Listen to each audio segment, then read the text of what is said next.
안녕하십니까. 알파스트리트 파트너스입니다. 2024년 1월 30일 화요일 마감 시장 보겠습니다. 코스피 지수가 0.07% 빠져서 2498로 마감을 했습니다. 오늘 코스피 결국 약간 하락 마감을 했습니다. 2500선을 내줬고요. 또 2400대 이렇게 진입을 했네요. 참 우리나라 증시 진짜 안 오릅니다. 보면 2,500도 이렇게 힘든가 그런 생각이 드네요. 그래서 올해 뭐 1월달 이제 하루 내일 남았는데요.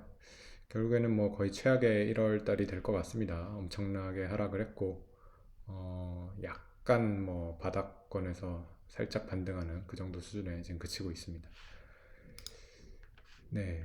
어제 사실 우리 증시 좀 기대를 했었거든요. 이런 금감원이나 금융위에서 계속해서 좀 한국 주식시장에 개선 의지를 좀 보였는데, 오늘은 또 상당히 실망스러웠습니다. 오늘 보면 이 자사주에 대해서 일단은 지금 얘기가 많이 나오고 있는데, 사실 어제 기대했던 거는 자사주를 의무 소각하는 거 이렇게 생각을 했었는데 지금 의무 소각이 안 되는 걸로 지금 나오고 있어요. 네, 그래서 여기 보면 소각 의무화 내용이 빠졌죠.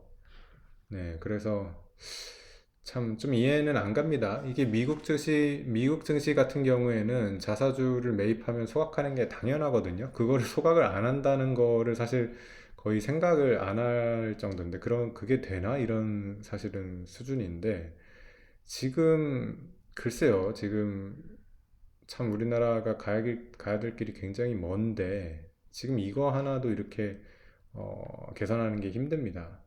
물론 뭐 개선된 게 전혀 없는 건 아닙니다. 일단은 인적 분할 시에 자사주 신주 배정은 금지가 됐습니다. 뭐 이것도 당연한 거죠.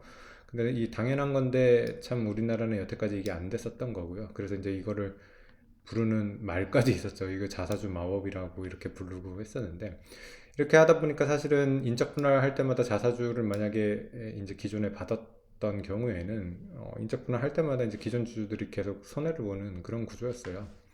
일단 신주 배정이 금지된다는 면에서는 일단은 기존 주주들의 지분이 희석되는 것은 좀 막을 수 있다는 뭐 그런 개선은 있었습니다.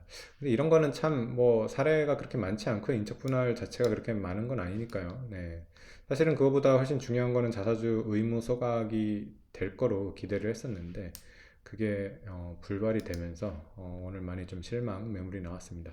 특히 뭐 현대차 그룹이 좀 오늘 아침에만 해도 이렇게 플러스가 났었는데 거의 뭐 2% 이상 이렇게 빠져버렸고요. 기아차 같은 경우도 1.9% 이렇게 빠졌습니다. 참, 뭐, 한국 증시 이런 제도 개선 갈 길이 멀다고 여전히 느껴지는 그런 상황인 것 같습니다. 네, 어제 미국 증시는 뭐 계속 좋습니다. 어제 미국 증시 또 사상 최고가를 찍었죠. 다우가 38,300대 진입을 했고요. S&P 500도 사상 최고치를 찍었는데 4,920대 이렇게 왔습니다. S&P 5천이 정말 이제 멀지가 않습니다. 네, 4,920대까지 왔기 때문에 S&P 5천 하면 굉장히 높아 보였는데 와, 이제 5천이라는 숫자를 혹시 볼 수 있지도 않을까, 네, 그런 생각이 듭니다. 그 나스닥 종합지수 같은 경우는 지금 15,600대인데 나스닥 종합지수의 사상 최고치가 16,200대 정도 됩니다. 그래서 이거 이참에 다우랑 S&P가 사상 최고가를 찍었는데 나스닥 종합도 지금 사상 최고치를 찍으러 가는 거 아닌가. 네, 그런 지금 기대가 생기고 있습니다. 네, 어제 미국 증시 보시면 뭐 여전히 반도체, AI 계속해서 강합니다. 엔비디아 2%대 올라서 620달러대, 거의 뭐 사상 최고치 계속 가고 있고요. 마이크로소프트도 계속해서 상황 최고치입니다. 1%대 이렇게 올랐고요. 메타도 1.7%. 네, 그리고 어도비도 2% 이상 올랐습니다. 그리고 어제는 테슬라가 오랜만에 반등을 했습니다. 테슬라 워낙 뭐 최근에 많이 빠졌기 때문에 좀 반등이 그래도 나온 것 같고요. 4%대 이렇게 반등이 나왔습니다. 지금 190달러 정도 되는데 한 200달러 위 정도는 올라와야 되지 않을까 이런 생각이 듭니다. 테슬라 좀 지나치게 많이 빠진 그런 느낌은 있거든요. 네, 그래서 좀 테슬라가 반등을 한다는 것도 상당히 반가운 그런 일인 것 같습니다. 네. 그래서 뭐 어제 보면 사실 미국 증시만 계속해서 달려가는 그런 모습이었고요. 요즘 일본 증시는 조금 쉬어가는 모습입니다. 오늘도 거의 보합 수준이었고요. 36,000대 정도 유지하고 있는 그 정도 모습이고요. 원달러 환율은 조금 빠졌습니다. 1320원대 그래도 진입을 해가지고 환율이 조금 내려오는 그런 모습을 보였고요. 특히 어제 미국 증시가 많이 올랐던 거는 빅테크의 뭐 실적 기대감도 있지만은 채권 금리가 좀 많이 빠졌어요. 미국 10년물이 4.04 이렇게 거래가 되고 있는데요.